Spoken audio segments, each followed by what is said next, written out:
Hey, there you are, and here we are.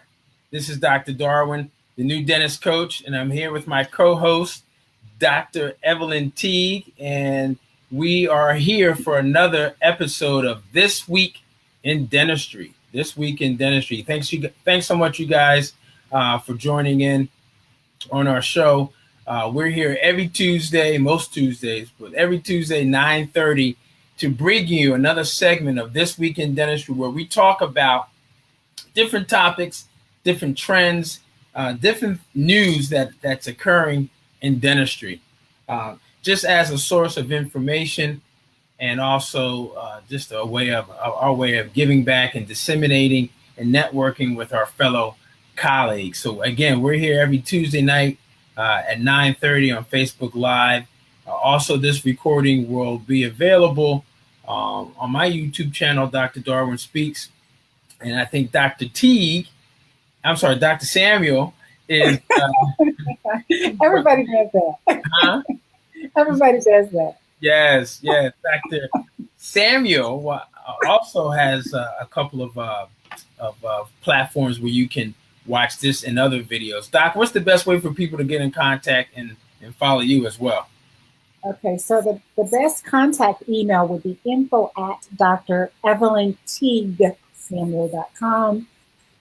They can see me on the Efficiency Institute, Efficiency Now Network, and there again, YouTube and some other platforms like that as well. Gotcha. Okay. So again, we're your co-hosts. I'm Dr. Darwin. This is Dr. Evelyn. And tonight we're going to be talking about some trends to expect in 2019 within the dental profession. Some trends to expect in the dental profession for 2019. We found this very, very interesting article that was in this publication called Becker's Dental and DSO Review. And if you guys are not getting this and haven't heard of it, man, I'm telling you, every day they put out some top news and information that's very helpful for us as dental professionals. Again, Becker's Dental and DSO Review. You can actually Google Becker's Dental and you can subscribe. It's a free, I think, weekly and or daily subscription. Anything that deals with dentistry, Becker's will send you an email. But we found this really, really great article that was an interview of Dr. Samuel Lowe. I don't know if you guys have heard of him, but he is the Vice President of Dental and Clinical Affairs and the Chief Dental Officer for Biolase. Biolase, one of the biggest companies on the planet. And he kind of shared some insight as to what dental professionals should be expecting or currently expecting and doing in 2018, but also as it relates to going into 2019. So that's what we're going to be talking from tonight. And if you guys want me to send you a copy of that article, I can. Just shoot me an email at NewDentistCoach at NewDentistCoach@gmail.com, NewDentistCoach@gmail.com, and I will send you a copy of this article that we're going to be talking about tonight. So again, this article is from Becker's Dental Review. It's an interview of Dr. Samuel Lowe. And one of the first questions were, what are the top 3 trends that will continue in 2019? Top 3 trends in 2019. Now, Dr. Evelyn, I would ask you to, if you could kind of think about what you think those trends are going to be, but it would be cheating a little bit. You can kick it off, though. I think that's all right. You can kick it off. So, new trends. Do you want me to kick that off? Yeah, go ahead, kick that off. The top 3 trends. Sure. So the top 3 trends and what this article is saying, and I can agree with it. You can really see these things happening. Number 1, an increase in technological advancement. And of course, we see that. We're all realizing the importance of technology in our practices. It's becoming a part of our daily regimens. Intraoral cameras, lasers, digital things, CT, And it's going to continue to increase because we know that patients are very savvy in people research, and in this digital world that we're in now. A lot of patients they're like Dr. Googles, and they're Googling everything. So they kind of know, what's out there. They know the trends and they know what's available to them. So they're going to be seeking those things out. So an increase in technology will continue throughout the 2019 year. More consolidation amongst dental practices. I can definitely see that. And that makes perfect sense because when practices are consolidating, then they can share things like expenses. Right. They can share things like their teams. And they can just kind of share the burden of the overhead and things of that sort.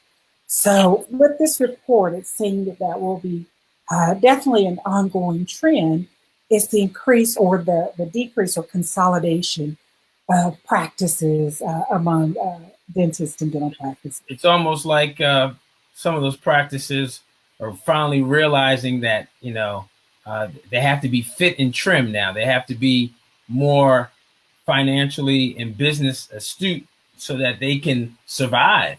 Exactly. Right? Exactly. Yep. Exactly. And then also, they're seeing an ongoing challenge with reimbursements. Oh my God, yes. So that's like not a surprise for any of us, right? It's like the what is it? The maximum for coverage for dentistry. Some plans, it's $1,000, maybe $2,000, but guess what? It's been the same amount for 20, 50 years. Yeah.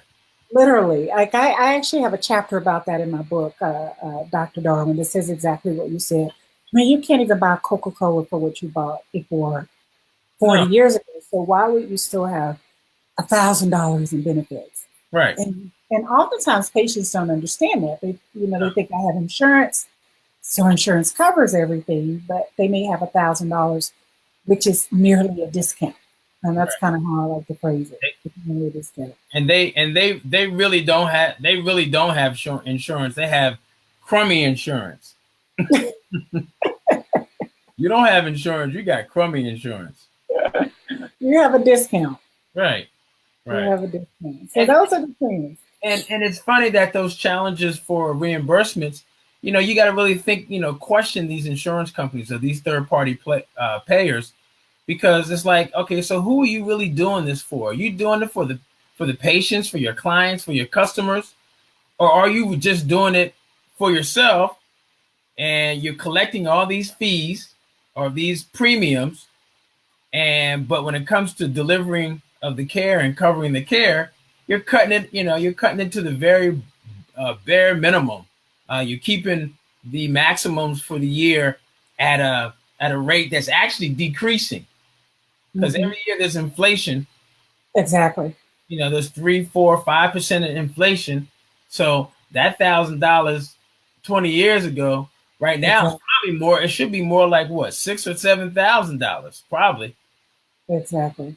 But it's probably only worth $200 by now. Right. You can only get one procedure done with that. Yeah, you can just barely get it cleaning for $200. So, it almost is. I see why there's a challenge. It's more so of a challenge for us. But also, if I was as a patient, as a client, I would be questioning the insurances and who are they really trying to benefit, which is usually the shareholders. Yeah, the shareholders or the CEOs that get these big bonuses, $3 or $4 million bonuses on top of their salaries. So, did I mention that I have a chapter about that? Oh, you have a chapter about that too? I literally have exactly what we're talking about. The bonuses and things of that sort, but they're able to dictate to you what you can charge for a crown. And your overhead will still be the same. So. Yeah, no, it's not okay. So those are the top 3. So again, increased technology and advances with technology and people adopting more of it, which is true. Like you said, I got a couple of people that are buying CBCTs now. You got some people that are are buying. I know that I wanted to add on this technology piece. Pacific Dental Services, which is like maybe number 3, the third largest DSO in the country, third or fourth as far as the number of offices. They have, I think, close to 400 or 500 offices nationwide. They just signed an agreement with, I think, Invisalign to incorporate the iTero digital scanning machine in not 1, not 2, not 3 of their regional offices, but all of their offices throughout the country. Oh my! Yeah, oh my is right. So, they're kind of pushing the envelope and pushing the standard almost to make us as dentists think that if we're not affiliated with those DSOs, that in order for us to compete, we may have to adopt some of this technology, which quite honestly is very expensive. It is. Not only to purchase but to maintain, and it's an increased fee that a lot of us, you have to substantiate with your revenue, with your patients, with your procedures that you're doing. Otherwise, adopting it is really just maybe a way of putting your assets, decreasing your assets, because it's going to cost you more money that you don't have, that you may not be generating. So increased I can't speak tonight. Increased technology advancement. The second was the consolidation of practices and offices, and then always a big one, the challenges with reimbursement. So that was the first part of the article. The second part of the article deals with the question of what challenges will we as dental professionals need to overcome for 2019. So one of the first things is supply and demand, right? The number of dentists that are being produced now is going to, in some areas of the country, exceeds the demand for dentistry. I mean, right now we've got 68 dental schools. Just heard last week that the 69th is coming in 2021. Have you heard about it? No, where's the new dental school? So the 69th dental school, U.S. dental school, it's coming. University of Texas, Texas A&M University. It's going to be as part of their Health Science Center in El Paso. So Western Texas, Central and Western Texas, is supposed to fulfill the demand of dentistry in Western Texas.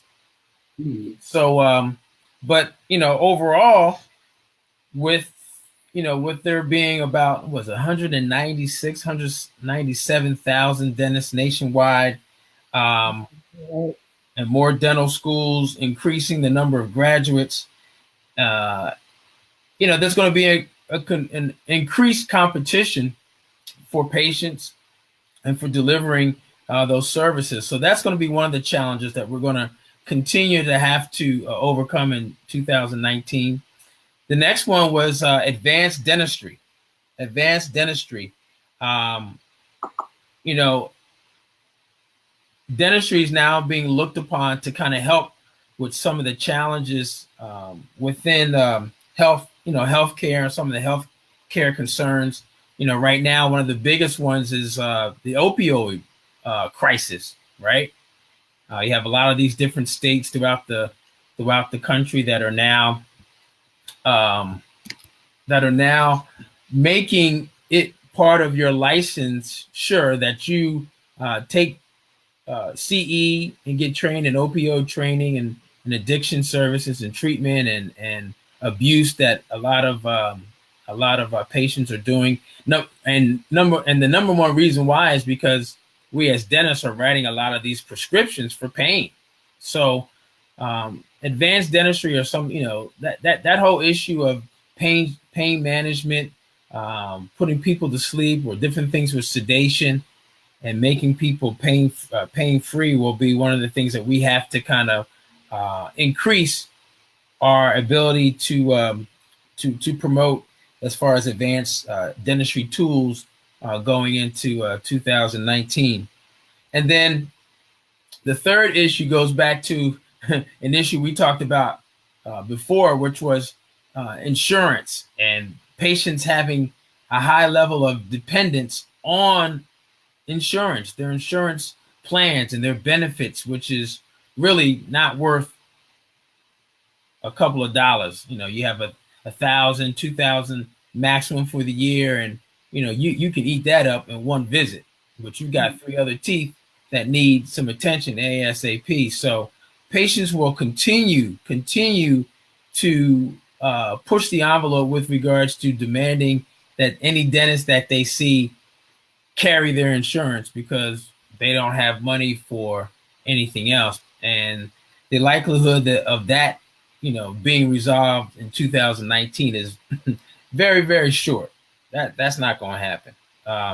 So we have to continue to I think as a profession have to continue to educate patients about the value of oral health care, the value of having their teeth and chewing and being able to have a quality of life, especially with people living much longer than they did 30 or even 40, 50 years ago. So oral health care is very, very important.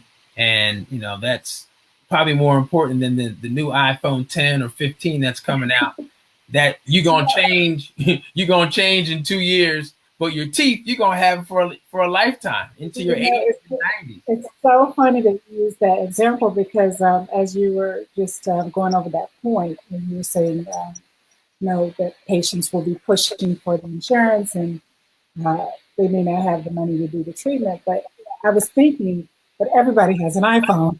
And then you use that example. Everybody has an iPhone. Everybody. Exactly. And some people got 2 or 3, please. Right. Yeah. So those were the challenges that we as dental professionals will have to kind of be faced with and have to overcome as we transition into 2019 and the next quarter is coming up right now. Yes. Right now.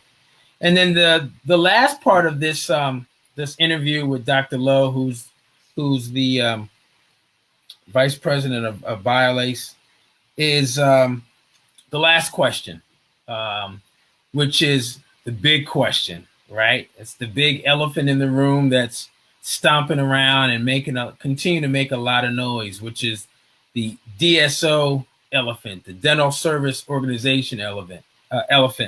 And the question was asked, do you foresee an even greater push for dentists to be involved or even join DSOs or dental service organizations?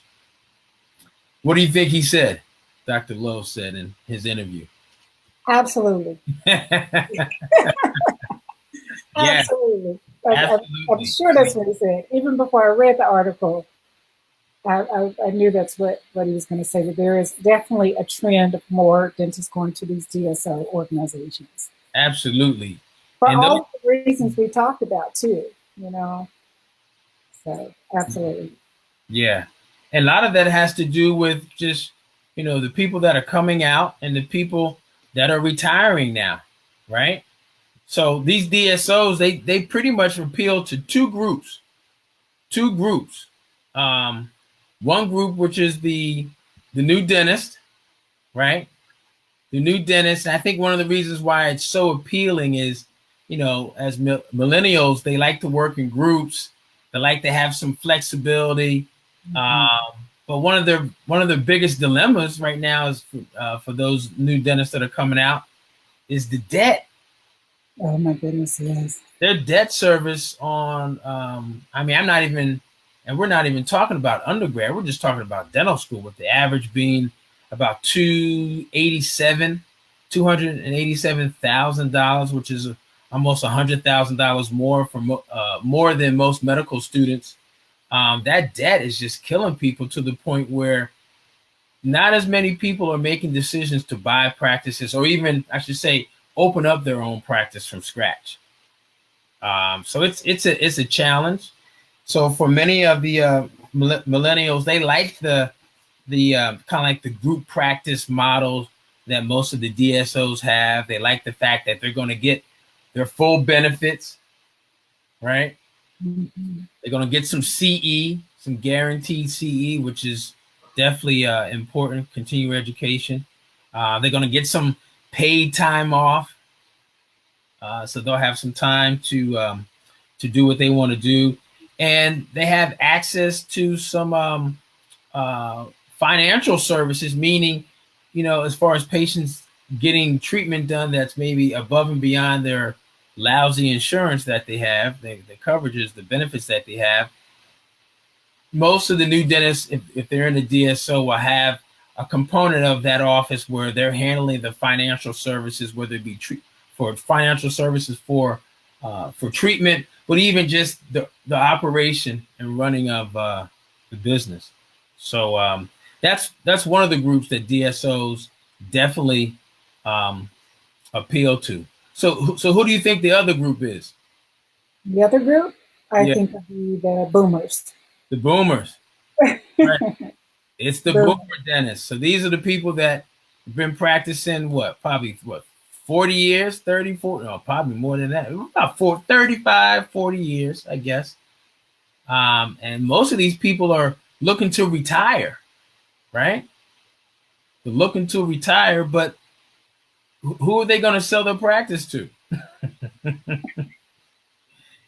Many of them maybe have been lucky enough to maybe most of them have been lucky enough to put some money away and save during their career.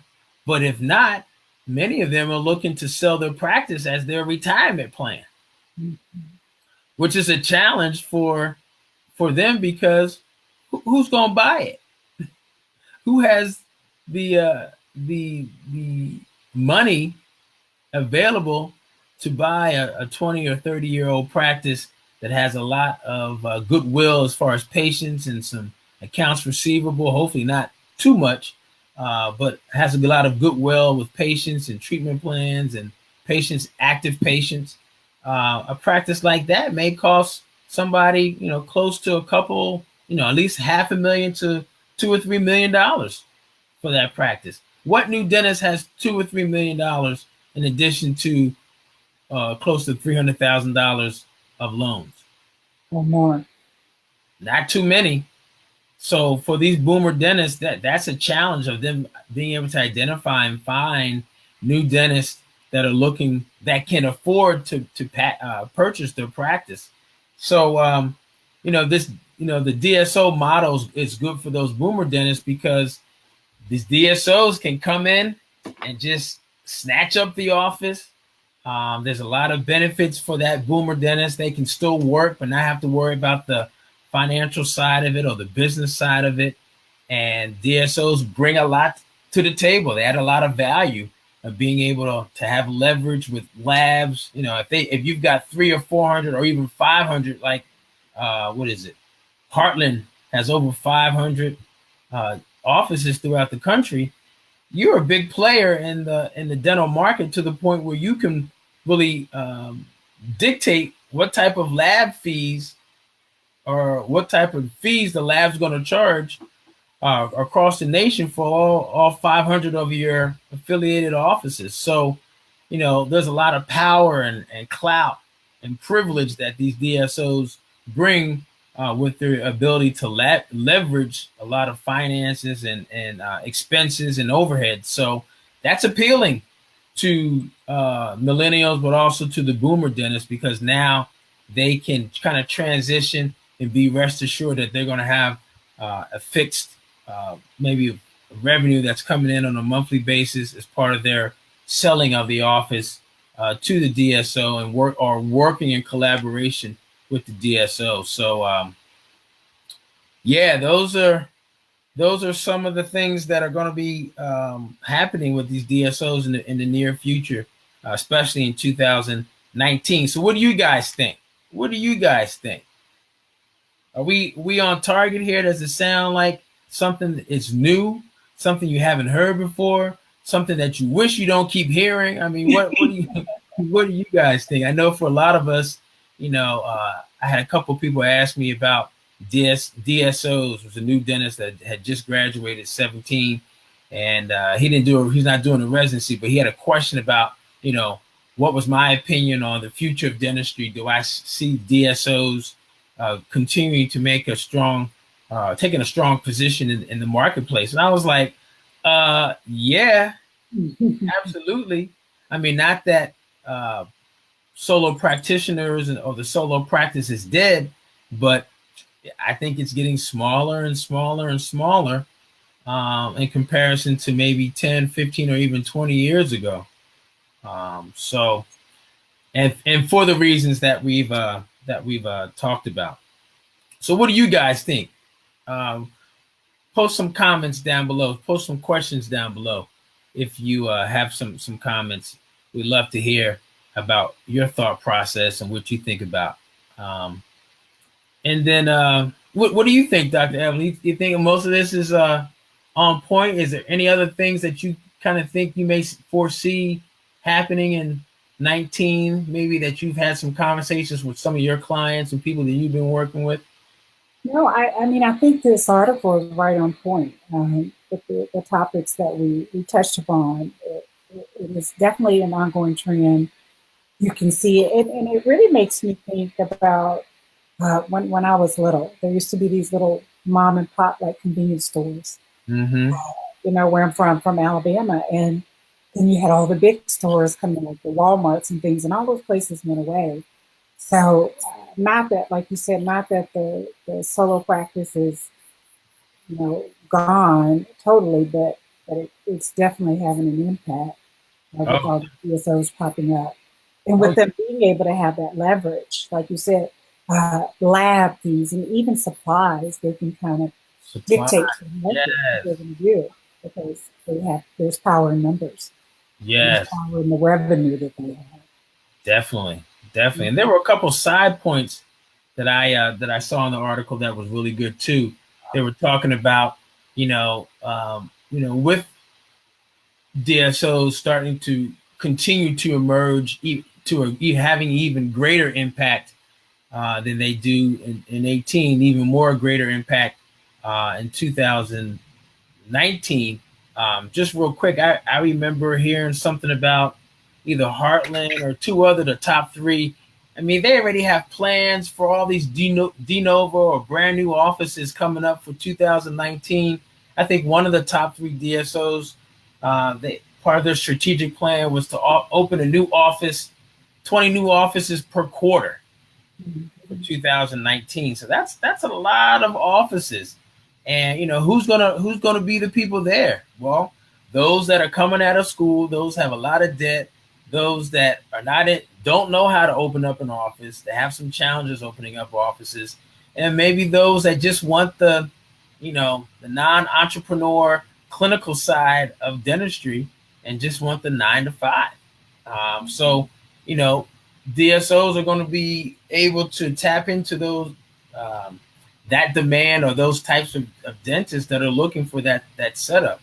So that that leads us to the side point of dentistry being a commodity. Again, we talked about this before, I remember, versus it being a profession and a service that has some value. With all these offices going up and a lot of new dentists going into these, even boomer dentists transitioning into these big DSOs, it's like going to Best Buy and getting a TV. There's going to be all these TVs available, and each Best Buy or place where you can get it is just another office, just where all the dentists are the same or viewed as the same, which is not the case. So that's a side point and maybe a challenge that we're going to have as these challenges continue for 2019, especially with the DSOs. Maybe they're making a push that's making it more of a commodity. So that I don't think that would fare too well. And we talked about the transition of many owners now that are going to be people that have owned their practice for 20, 30, 40 years. if they're going to retire now, that they may be employees. They're going to be dentists as employees versus dentists as entrepreneurs or business owners, or the CEO of their business, or the founder and owner of their business. So again, all these things that we're talking about, these challenges and these changes that are current right now, 2018, are going to continue through 2019 and affect us as a profession. So any closing remarks? Got any closing remarks? Anyone want to share? Again, we do this this week in dentistry as a platform to kind of share some news, some things that we are finding out about in the profession of dentistry that we're sharing with you. But we also want to get your feedback. What do you guys think? Be sure to include your comments down below. Let's see. We had one comment. I think she might be gone now, but that's all. They're probably depressed now based on everything we just told them. There's one comment. Nice cut. Huh? There was one comment. Nice tie. Right. This is my dental commodity tie. Right. Oh man. So again, as a recap, we were talking about an article from Becker's Dental Review about some trends and some things to expect in 2019 within the dental profession. We talked about some current trends. We talked about some of the challenges that dental professionals will need to overcome in 19, which is right around the corner. Next quarter, it's be here. And then we were talking about DSO, where there'll be an even greater push push for dentists to move towards DSOs or that type of practice environment. And we talked about that. Dr. Evelyn, what's the best way to get in contact with you? Absolutely. The best way to get in contact with me would be via email, and that would be info@DrEvelynTeagueSamuel.com. They can also tune into my new podcast, which is Efficient Practice Podcast, the Efficiency Now Network, which is our private Facebook group for dentists who are trying to get efficient practices for their practice. And I think that's about it. That's it? Cool. There's other mediums, but those are the main mediums. Right? Those are the main mediums. Well, my main medium is you can always send me an email, newdentistcoach@gmail.com, newdentistcoach@gmail.com. That's probably the best way to get in contact with me. Again, guys, thank you so much for joining us. Thanks for participating. Please, if you're watching this after the live show, please be sure to join us and on every Tuesday at 9:30 here on Facebook Live under my page, Dr. Darwin Kyle Hayes. And we're actually in the process, Dr. Evelyn, we need to get our own page and channel together to co-host this. What do you think? I think that sounds like a great idea. Yeah, that'll be a good idea. But you guys can contact me here, newdentistcoach@gmail.com. Again, thank you guys for joining us, and we will see you next week. Bye. Bye-bye. Thanks, Dr. Evelyn. Thanks for having me. Bye. Bye-bye. All right, guys. Thanks so much for joining us. You can see the full length of this video later on my YouTube page, my YouTube channel, Dr. Darwin Speaks. All right. Subscribe, share, and comment when you guys get a chance. All right. Dr. Who is this? Oh, Dr. Akil Irving. So coming from a first-year dental student, what's your best piece of advice? What's your best piece